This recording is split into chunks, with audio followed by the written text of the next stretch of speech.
ចាអាយុมันសំខាន់ទេបងប្អូនអាយុជាតួលេខអាយុទេតែបើចិត្តគឺនៅនឹងលើខ្លួនយើងបើយើងប្រឹងគឺបានប្រយោជន៍បើយើងមិនប្រឹងមិនខំវាអត់ប្រយោជន៍ចាសួស្តីបងប្អូនទាំងអស់គ្នាចាថ្ងៃនេះថ្ងៃច័ន្ទតែខ្ញុំហាត់ប្រាណចាព្យាយាមទាំងអស់គ្នាបងប្អូនយើងកាលណាបើយើងប្រឹងថែទាំសុខភាពយើងទាំងអស់គ្នាទៅវាមានប្រយោជន៍ក្នុងសង្គមគ្រួសារណាបងប្អូនបើសិនជាយើងមិនថែទាំសុខភាពយើងក៏កាន់តែចុះខ្សោយដែរបងប្អូនអើយដូចខ្ញុំអញ្ចឹងក៏អាយុច្រើនហើយមិនអាយុតិចទេគ្រាន់ថាបងបើបងស្រីខាងស្ដាំដៃខ្ញុំគាត់អាយុច្រើនចិត្តជាងហើយតែដូចនៅមនុស្សអាយុជាង50អីចឹងកម្លាំងគាត់ណាឡើងភ្នំអីឡើងមិនតាន់គាត់ទេគាត់ខ្លាំងណាស់ដោយសារអីគាត់ហាត់ប្រាណជាប្រចាំរាល់ថ្ងៃហើយគាត់ហូបអាហារក៏គាត់មានរបៀបរបស់គាត់ចឹងទៅសុខភាពគាត់ក៏កាន់តែរឹងប៉ឹងហ្នឹងហើយបងប្អូនទាំងអស់គ្នាព្យាយាមធ្វើទៅដើម្បីយើងបានសុខភាពទេមិនមានថាដើម្បីអ្នកណាម្នាក់ទេក៏អត់ដែរដើម្បីសង្គមគ្រួសារយើងតូចមួយនេះសូមឲ្យមានសុខភាពល្អទៅក៏យើងរឹងប៉ឹងទាំងការរស់នៅទាំងការដើរហើរអីយើងមានកម្លាំងចិត្តក្នុងការដើរធ្វើបុណ្យធ្វើអីចឹងណាបងប្អូនចាខ្លួនយើងទេបងប្អូនហើយបើសិនជាយើងមិនខំខ្លួនយើងក៏មិនបានសុខភាពដែរដូចខ្ញុំជាប្រចាំរាល់ថ្ងៃបងប្អូនហើយស្អីក៏ខ្ញុំមិនហ៊ានចោលដែរការងារដល់ម៉ោងការងារផ្ទះយើងទុកម្ដុំសិនទៅចាំបាច់យើងត្រូវតែធ្វើជាប្រចាំរាល់ថ្ងៃហ្នឹងពិសេសមែនតើគឺហាត់ប្រាណហ្នឹងគឺយើងដកពេលវេលាហ្នឹងតែកន្លះម៉ោងមកយើងធ្វើបានហើយបើយើងខ្ជិលយើងថាទេអត់ចង់ទេអត់មានពេលទេអញ្ចឹងវាអត់បានសុខភាពយើងទេហើយបើដើរយើងហាត់ដើរវាបានហើយសុខភាពប៉ុន្តែក្បាលជង្គង់យើងក៏ងាយនឹងសឹកអស់ដែរដូចខ្ញុំអញ្ចឹងកាលពីអាយុ60គត់ខ្ញុំទៅពិនិត្យនៅមន្ទីរពេទ្យពិនិត្យមករាងកាយយើងអញ្ចឹងសុខភាពខ្ញុំអត់មានកាត់អីទេប៉ុន្តែគ្រាន់តែពេទ្យមើលពីឆ្អឹងយើងក៏អត់មានចុះខ្សោយអីខ្លាំងដែរតែគាត់ថាពេទ្យថាអត់ឲ្យយើងដើរច្រើនទេដើរច្រើនវាស្ងួតក្បាលជង្គង់យើងណាធ្វើឲ្យយើងឈឺក្បាលជង្គង់ចឹងហើយឲ្យធ្វើតែចលនាទេពិសេសមែនតើគឺល្វែងលើហើយបើបងប្អូនគិតថាល្អបងប្អូនធ្វើទៅបើបងប្អូនគិតថាមិនល្អអានឹងជារឿងរបស់បងប្អូនទេខ្ញុំក៏មិនប្រកែកប្រកាន់ដែរបងប្អូនអើយសំខាន់បំផុតនៅលើខ្លួនយើងបើយើងព្យាយាមថែទាំវាក៏វាល្អដែរយើងប្រៀបធៀបមើលតឡានក៏ដោយម៉ូតូក៏ដោយបើសិនជាយើងមិនថែយើងដឹងតែជិះក៏វាងាយនឹងខូចដែរហើយរាងកាយយើងក៏អញ្ចឹងដែរតើយើងថែវាបើយើងថែវាទៅក៏វាមិនងាយខូចដែរអាហ្នឹងវាអញ្ចឹងណាក៏មិនងាយឈឺអីដែរគ្រឿងម៉ាស៊ីនគ្រឿងដែកដែលសំខាន់នៅគ្នាចេះខូចចេះអីចុះយើងមនុស្សបើយើងអត់ថែវាសួរថាវាបានសុខភាពនឹងមកពីណា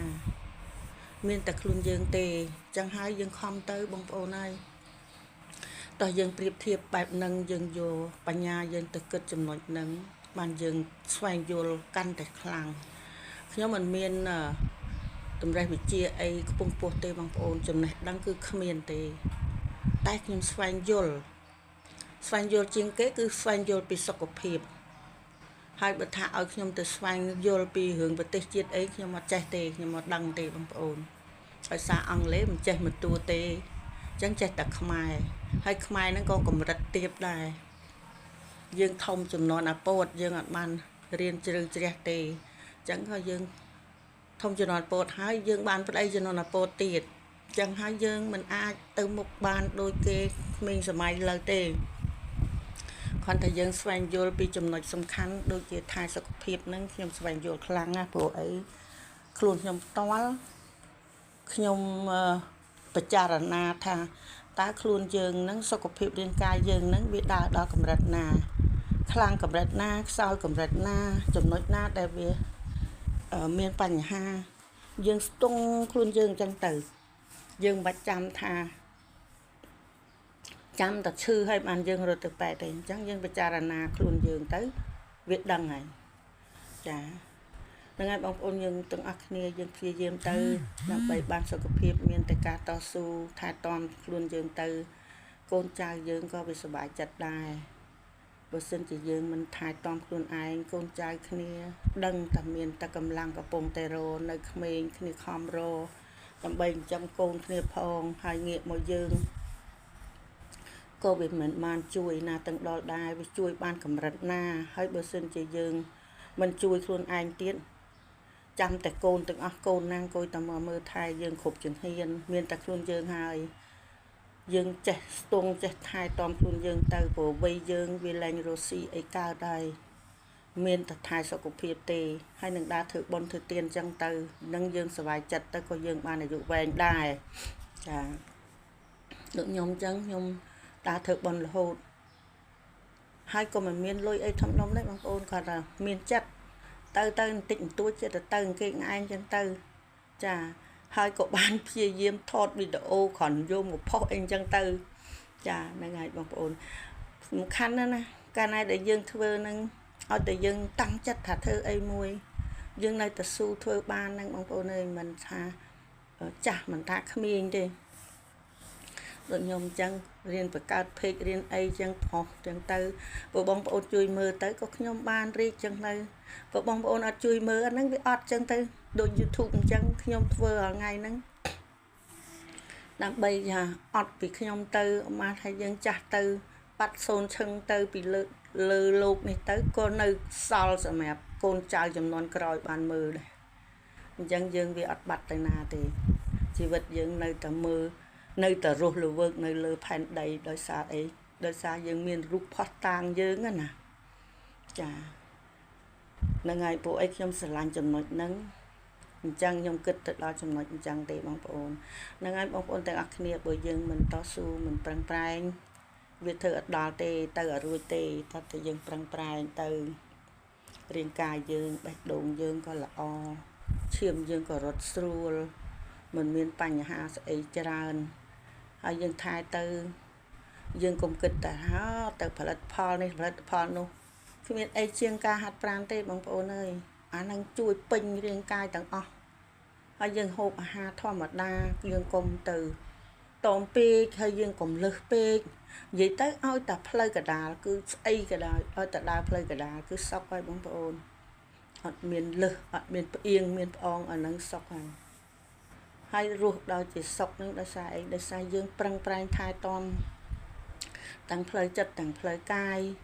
យើងឃើញអីកុំទៅដើរទៅគេទៅឯងអីហ្នឹងសុខហើយដល់យើងឧទាហរណ៍ថាយើងទៅគេទៅថាឲ្យគេទៅដៀលថ្មេះគេក្នុងការគេផុសវីដេអូអីយើងទៅខមមិនដៀលជេរគេអីចឹងវាមានបានអីសុខ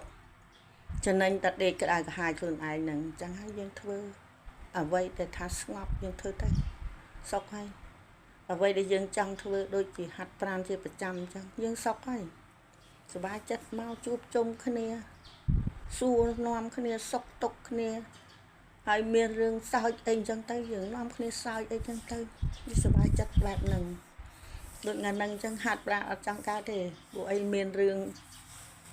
និយាយពីយើងដើរទៅធ្វើបុណ្យអីអញ្ចឹងទៅជួបអីសុបាយបែបណាអញ្ចឹងណាអញ្ចឹងហើយយើងក៏វាបានសុបាយចិត្តទៅតាមនឹងអញ្ចឹងទៅចាហ្នឹងហើយយើងព្យាយាមទាំងអស់គ្នាទៅបងប្អូនអើយកុំ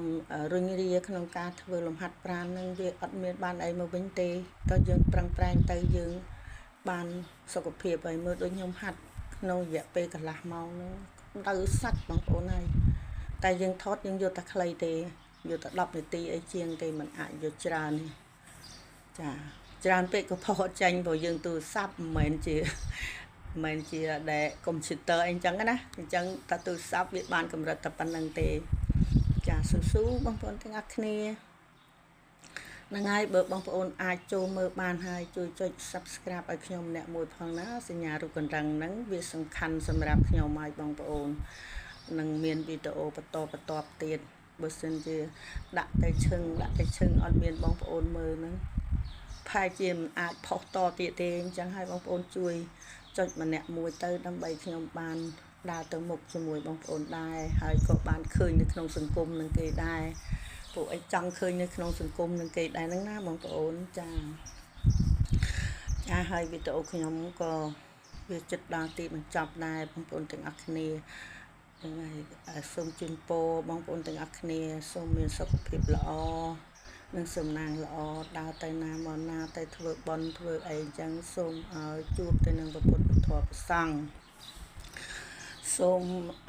ban chục chì buôn bạc ca sông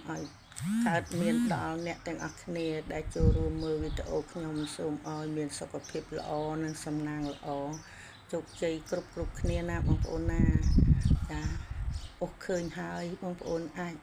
សង្កាំងតិចជួយមើលខ្ញុំបន្តិចមកបងប្អូនហើយកុំប្រកែកប្រកាន់អីធ្វើមិនបើខុសត្រូវអីអាចខមមិនបានជួយបំភ្លឺផ្លូវខ្ញុំក៏ខ្ញុំអាចកែសម្រួលទៅតាមនឹងឯណាចាបើសិនជាបងប្អូនមិនបំភ្លឺផ្លូវខ្ញុំទេក៏ខ្ញុំមិនដឹងទៅផ្លូវណាដែរអញ្ចឹងមានតែធ្វើតាមសម្រួលហ្នឹងទៅហ្នឹងហើយសូមជូនពរអ្នកទាំងអស់គ្នាសូមមានសំណាងល្អនិងសុខភាពល្អហើយវីដេអូខ្ញុំក៏វាចិត្តដល់ទីបញ្ចប់ហើយសូមបងប្អូនថែទាំសុខភាពឲ្យបានច្រើនជាប្រចាំរាល់ថ្ងៃនិងបានសុខភាពល្អហើយបងប្អូនណាសូមមានលៀបមានជ័យគ្រប់គ្នាកូនចៅអ្នកនៅរស់ស៊ីគ្នាខំរស់ស៊ីសូមឲ្យគេរស់ស៊ីឲ្យកាន់តែមានបានដើម្បីបានដល់ម៉ែឪដែរកាលណាកូនរស់ស៊ីមានបានក៏បានដល់ម៉ែឪដែរចឹងឲ្យជូនពរអ្នកទាំងអស់គ្នានឹងសូមឲ្យជោគជ័យគ្រប់គ្នាហើយនឹងសូមបងប្អូនទាំងអស់គ្នាទៅណាមកណាឲ្យមានសុខសុវត្ថិភាពអរគុណបងប្អូនទាំងអស់គ្នាជម្រាបលាបងប្អូន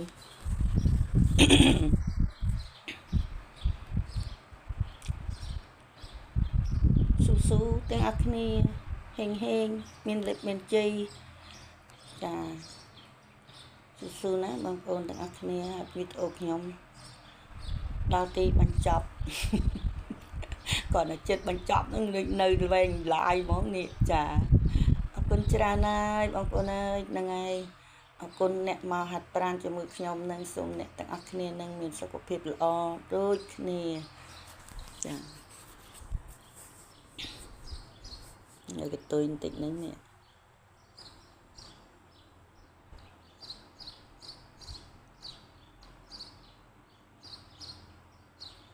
គិតរឿងប្រាជ្ញឯនោះអត់គិតរឿងហាត់ទេអត់ខ្វះរឿងតាំងពីទៅដើរប៉ុននឹងមកអត់ចេះខ្វះរឿងហ្មងនិយាយហាត់ចប់ហើយនាំគ្នាប្រូកឡើងម៉ោង6ជាងមិនចេញបានចែកផ្លូវគ្នាទៅផ្ទះដោយសារអីដោយសារដើរទៅសុបាយអញ្ចឹងណាសុបាយនឹងបុណ្យនោះផងសុបាយនឹងជួបជុំញាតិមិត្តណែអត់ដែលជួបគ្នាយូរក៏ជួបអញ្ចឹងទៅបានសុបាយអញ្ចឹងចំណុចនឹងដែរចាអរគុណជម្រាបលាសុខសប្បាយនឹងកម្លាំងគាត់ណាឡើងភ្នំអីឡើងមិនតាន់គាត់ទេគាត់ខ្លាំងណាស់ដោយសារអីគាត់ហាត់ប្រាណជាប្រចាំរាល់ថ្ងៃហើយគាត់ហូបអាហារក៏គាត់មានរបៀបរបស់គាត់អញ្ចឹងទៅសុខភាពគាត់ក៏កាន់តែរឹងប៉ឹងហ្នឹងហើយបងប្អូនទាំងអស់គ្នាព្យាយាមធ្វើទៅដើម្បីយើងបានសុខភាពទេមិនមានថាដើម្បីអ្នកណាម្នាក់ទេក៏អត់ដែរដើម្បីសង្គមគ្រួសារយើងតូចមួយនេះសូមឲ្យមានសុខភាពល្អទៅក៏យើងរឹងប៉ឹងទាំងការរស់នៅទាំងការដើរហើរអីយើងមានកម្លាំងចិត្តនឹងការដើរធ្វើបន់ធ្វើអីអញ្ចឹងណាបងប្អូនចាខ្លួនយើងទេបងប្អូនហើយបើសិនជាយើងមិនខំខ្លួនយើងក៏មិនបានសុខភាពដែរដូចខ្ញុំជាប្រចាំរាល់ថ្ងៃបងប្អូនហើយស្អីក៏ខ្ញុំមិនហ៊ានចោលដែរការងារដល់ម៉ោងការងារផ្ទះយើងទុកមកដុំសិនទៅចាំបាច់យើងត្រូវតែធ្វើជាប្រចាំរាល់ថ្ងៃហ្នឹងពិសេសមែនតើគឺហាត់ប្រាណហ្នឹងគឺយើងដកពេលវេលាហ្នឹងតែកន្លះម៉ោងមក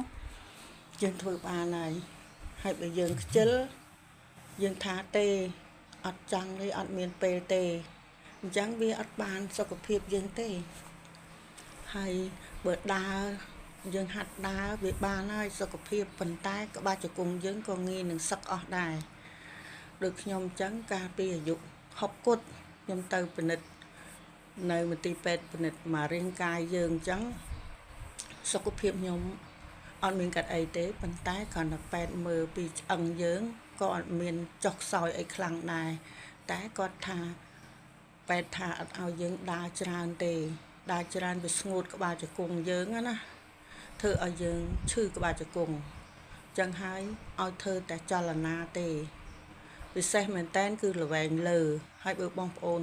គិតថាល្អបងប្អូនធ្វើទៅបើបងប្អូនគិតថាមិនល្អអានឹងជារឿងរបស់បងប្អូនទេខ្ញុំក៏មិនប្រកែកប្រកាន់ដែរបងប្អូនអើយ